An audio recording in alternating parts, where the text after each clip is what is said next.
अच्छी खासी नोटों की गड्डी दी है मैंने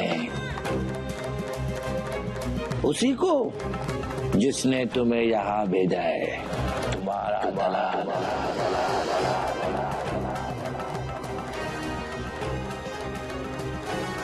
चलो अब बहुत हो गया। ये क्या कर रहे हैं आप? अरे आओ।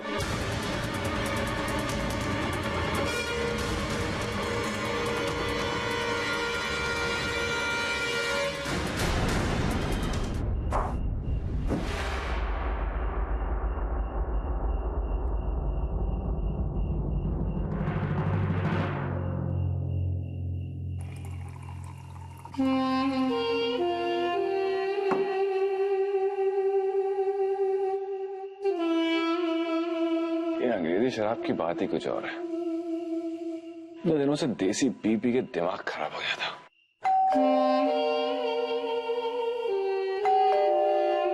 आ जाओ यार, खुला है दरवाजा।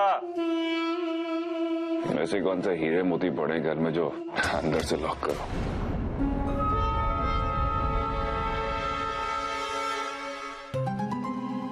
अरे तुम इतनी जल्दी? तुम इस हद तक गिर जाओगे मैंने कभी सोचा भी नहीं था।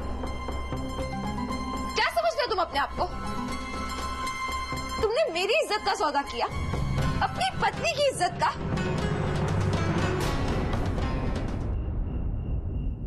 आपसे सीधे तुम पर उतर आई। एक झटके में सारा नशा उतार दिया इसने। जरूर फिर से कोई नाटक करके आई है ये लड़की। चुप क्यों हो?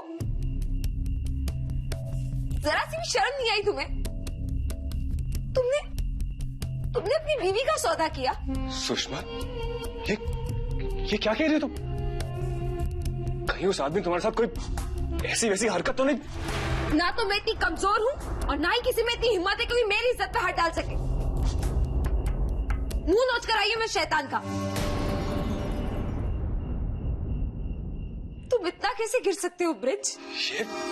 ये क्या बकवास कर रही हो तुम सुषमा? मैं तुम्हारा सौदा करूंगा? मैं? तुमने सोच भी कैसे लिया सुषमा? अरे तुम मेरी पत्नी हो, शादी की तुमसे मैंने, और तुम मेरे बारे में इतनी घटिया बात कह रही हो? ये घटिया सच मुझे उस आदमी ने बताया जिसके पास तुम अपनी बीवी को भेजकर आए। ईमान धर्म नाम की चीज ही नहीं है लोगों में। अरे सुषमा के सामने मेरा नाम लेने की क्या जरूरत थी उस इडियट को? छोड़ूंगा नहीं उसे मैं, बिल्कुल नहीं छोड़ूंगा उसे मैं, बिल्कुल नहीं छोड़ूंगा उसे मैं। पहले तुम्हारे साथ बदतमीजी करी और फिर मुझ पर ही।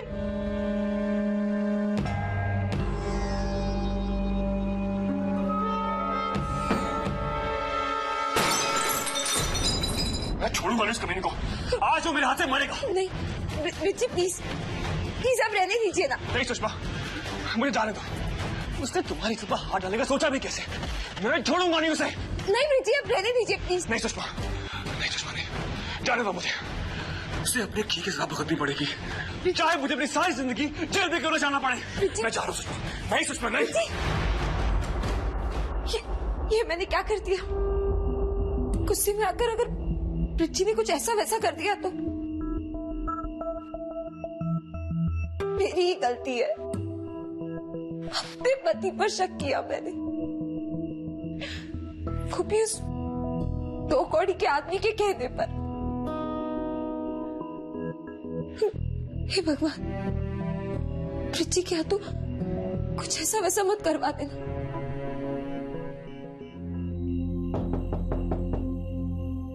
Yes, come in.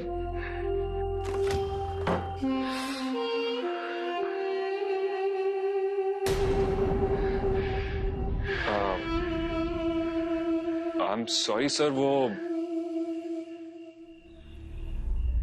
What sorry? कैसी लड़की को भेज दिया तुमने? अरे पूरी पार्टी का मजा खराब कर दिया उसने।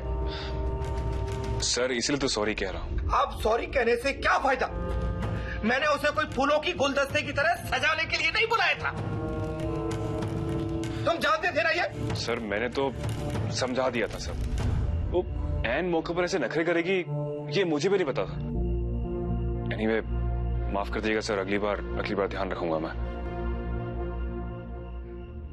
ये आपके पैसे सर 5,000 में से 400 खर्च कर दिए, लेकिन चिंता मत कीजिए, वो भी 3-4 में वापस कर दूंगा। Sorry sir. सुनो,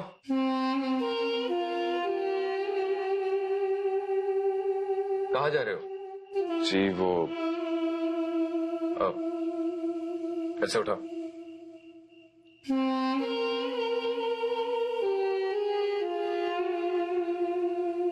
आखड़ ही सही, लेकिन उस लड़की में कुछ बात है।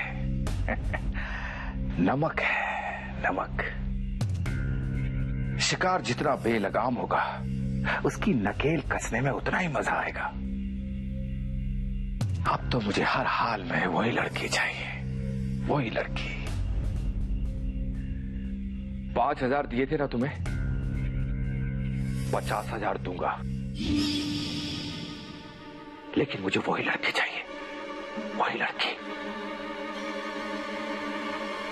एक रात के लिए 50,000।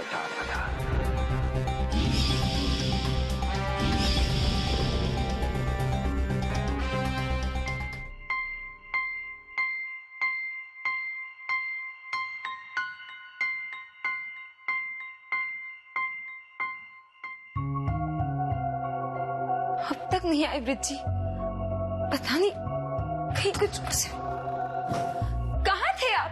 मैं कब से आपका वेट कर रही थी। अब ठीक तो है ना? गुस्से में आके आपने कहीं कुछ कर तो नहीं दिया? ऐसा सबक सिखाया उसे कि वो जिंदगी भर याद रखेगा। जिस हाथ से उसे तुम्हें छुआ ना, मैंने वो हाथ ही तोड़ दिया। मेरी बीवी पर नजर उठाई उसने, मन तो किया उसकी आंखें निकाल लूं। अरे मैं तो उसे जान से मार देता, लेकिन तुम्हारा ख्याल आया और मैंने अपने आप को रोक लिया। लेकिन बहुत मारा उसे, बहुत मारा। कि आपने क्या किया? वो तो बहुत ही बड़े लोग हैं। बदला लेने की ठान दी तो मुसीबत आ जाएगी। अरे उनकी ऐसी की तैसी, मैं नहीं डरता किसी से।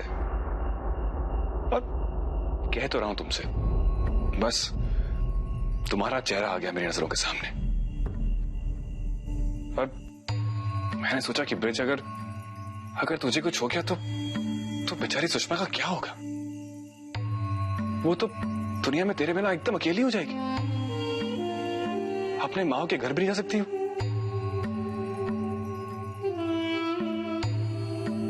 I'm sorry ब्रिज जी, मैंने आप पे शक किया, मुझे माफ कर दीजिए। इस बेवकूफ को मनाना इतना मुश्किल नहीं, लेकिन दोबारा उस ठक्कर के पास भेजने के लिए कैसे राजी करूं?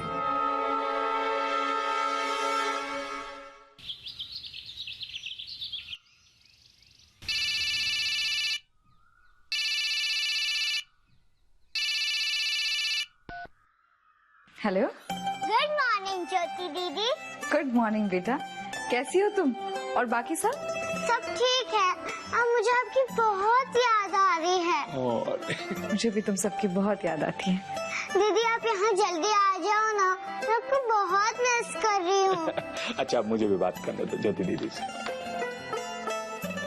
हेलो ज्योति, कैसी हो बेटा? मैं ठीक हूँ अंकल, आप कैसे हो? ज्योति बेटा, ऑफिशियली तुम्हें कल ज्वाइन करना है। कुछ दिन और छुट्टी लेना चाहो तो? नहीं अंकल, मैं कल ही ज्वाइन कर लूंगी। बच्चों, कल आ रही है तुम्हारी ज्योति दीदी। बच्चे बहुत मिस कर रहे हैं तुमको। अच्छा दयाल अंकल, कल मिलते हैं, बाय। ओके बेटा, सी यू टुमारो, बाय बाय। अरे ज्योति, मामा जी से बात कर रही थी क्या? जी, कल शिशु मंगल जाना है मुझे। कल? तुम्हारी छुट्टियां खत्म हो गई क्या? हाँ। अरे पता ही नहीं चला। ज्योति,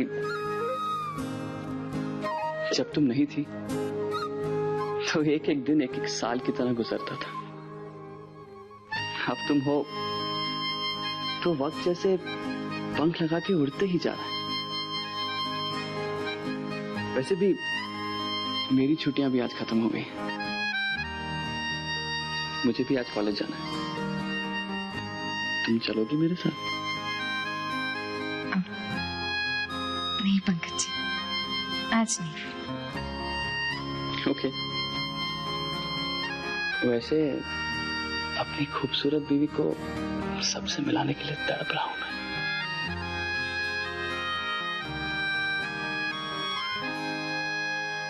पंकज, छुट्टियों के बाद कॉलेज का पहला दिन कैसा रहा? बहुत बढ़िया छोटी माँ, सारे स्टूडेंट्स में देख के बहुत खुश हुए। क्यों ना हो, उनका फेवरेट प्रोफेसर जो है। बिल्कुल सही कह रही हो, लेकिन ये ज्योति कहाँ रह गई? वो आए तो फिर खाना शुरू करे। आपसे इंतजार जरा भी नहीं होता ना? बिल्कुल नहीं, बाकी हर बात बर्दाश्त कर सकता हूँ, लेकिन एक बार खाने की खुशबू मुझ तक पहुँच जाए तो मुझसे बर्दाश्त नहीं होता। हाँ भाई, ये बात तो ठीक है। पंकज, तू भी अब बरसों से कॉलेज की कैंटीन का खाना खा रहा है, अब तो टिफिन ले जाना शुरू कर। इसकी कोई जरूरत नहीं है छोटी माँ, हमारी कैंटीन का खाना बहुत अच्छा है। हाँ तो होगा, मैंने कब कहा कि अच्छा नहीं है, लेकिन घर के खाने की बात अलग होती है बेटा। सच में छोटी माँ, मुझे कोई प्रॉब्लम नहीं है, ये टिफिन विफिन रहने दीजिए ना। अरे ऐसे कैसे रहने दो, आने दे ज्योति को, अभी शिकायत करती हूँ मैं तेरी। मैं भी तो ये कहती थी पंकज से, लेकिन ये सोचता है कि ऐसा करने से मेरा काम बढ़ जाएगा। अपनी माँ को तकलीफ भी तो नहीं देना चाहता है ना? आई नो दीदी, मैं भी ऑफिस के लिए जल्दी निकल जाती हूँ, वरना मैं ही बना लेती। लेकिन कोई बात नहीं, अब ज्योति आ गई है ना, पंकज का टिफिन तैयार करके लंच टाइम तक ड्राइवर के हाथ भिजवा दिया करेगी। सॉरी, मेरे कारण आप सबको वेट करना पड़ा। अरे नो प्रॉब्लम भाभी, चलिए। एक मिनट, मैं आप सबसे एक जरूरी बात करना चाहती हूँ। उससे पहले मुझे तुमसे कुछ पूछना है ज्योति। ये बताओ कि पंकज रोज रोज कॉलेज की कैंटीन में खाना खाए, इज इट राइट? जी बिल्कुल नहीं। मैं कह रहा हूँ ना छोटी माँ, कैंटीन फूड इज। बस अब हो गया फैसला। आई एम वेरी हैप्पी कि तुम्हें भी मेरी बात सही लगी। चलो अब सब तय हो गया है, कल से पंकज के टिफिन की रिस्पॉन्सिबिलिटी तुम्हारी है ज्योति। तुम्हें कोई एतराज तो नहीं है ना? नहीं छोटी माँ, इसमें एतराज की क्या बात है, मैं तो खुश हूँ। Very good. अब खबरदार जो नानू किया।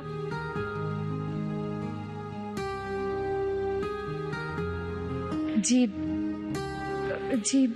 मैं आप सबसे एक इजाजत लेना चाहती हूँ। कहो बेटा। मैं सोच रही थी कि अब मेरी छुट्टियां भी खत्म हो गई हैं तो शिशु मंगल वापस ज्वाइन कर लूं।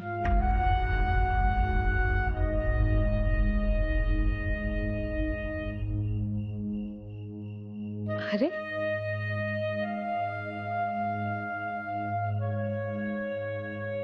अभी अभी तुमने पंकज की लंच की रिस्पॉन्सिबिलिटी ली है ज्योति। नहीं छोटी माँ, आप उसकी चिंता मत कीजिए, मैं सुबह जल्दी उठा करूंगी, घर के सारे काम खत्म करके फिर शिशु मंगल जाऊंगी। नहीं बेटा, तुम्हारे लिए बहुत ज्यादा हो जाएगा। यूं भी नौकरी करने की जरूरत ही क्या है तुम्हें? ये 4-5 हजार रुपए के लिए इतनी मेहनत करना क्या फायदा? इतना तो उदय और प्रतीक एक दिन में ही खर्च कर लेते हैं।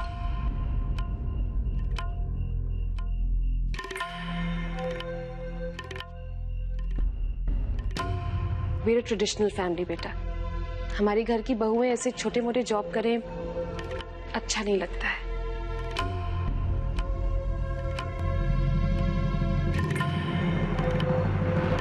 छोटी माँ, मैं इस मामले में कुछ कहना चाहता हूँ।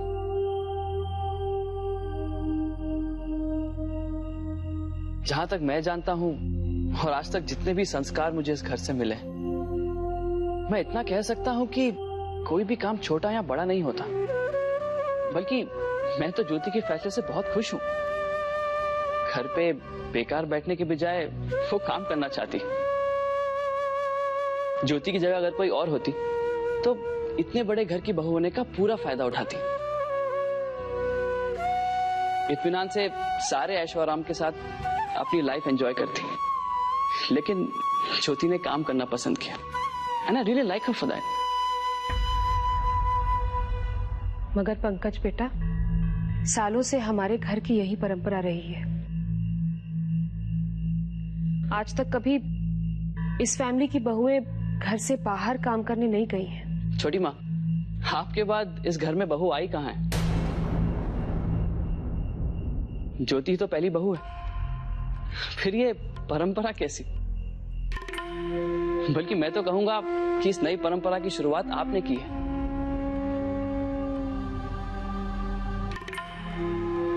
वशिष्ठ फैमिली की बहू होने के बावजूद घर से बाहर निकल के काम करने की हिम्मत दिखाई है आपने। अब अगर ज्योति भी आप ही के रास्ते पे चलना चाहती है तो ये अच्छी बात है ना? मेरी बात और है पंकज, मैंने अपना फैमिली बिजनेस ज्वाइन किया है, किसी और के यहाँ जाके नौकरी नहीं की है। आई एग्री छोटी माँ, एंड आई एम श्योर अगर ज्योति को बिजनेस में थोड़ा भी इंटरेस्ट होता तो वो भी यही करती। शिशु मंगल की जॉब कोई जॉब नहीं है, मैंने भी बहुत वक्त गुजारा है वहां। सच्चाई तो यह है कि वहां के बच्चे ज्योति को बहुत चाहते हैं और ज्योति के लिए भी उन बच्चों की और उनकी खुशियों की बहुत अहमियत है। छोटी माँ, आपको ये जान के हैरानी होगी कि उन सब लोगों को हमारे डोनेशन से ज्यादा ज्योति मायने रखती है।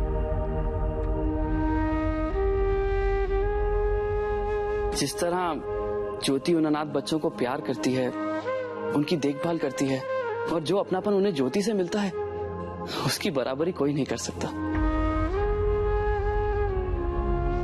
बड़े से बड़ा चेक भी उन्हें वो खुशी नहीं दे सकता जो ज्योति को देखते ही खुद ब खुद उनके चेहरे पे आ जाती है।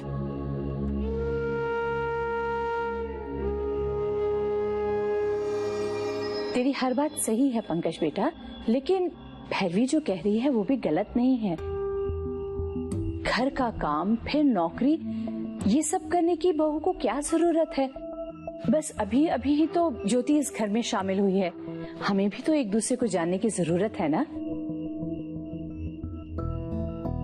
और नौकरी करने के लिए ज्योति रोज चली जाएगी तो मुझे तो अपनी बहू के साथ समय बिताने के लिए बिल्कुल भी नहीं मिलेगा। भैरवी, अगर मुझसे पूछा जाए तो बहू काम पे जाए तो फाइन, और अगर ना जाए तो फाइन, आई नो इश्यूज। नहीं नहीं भाई साहब, अगर पंकज ने यही तय किया है कि ज्योति वही जॉब कंटिन्यू करेगी तो फाइन, लेट हर वर्क।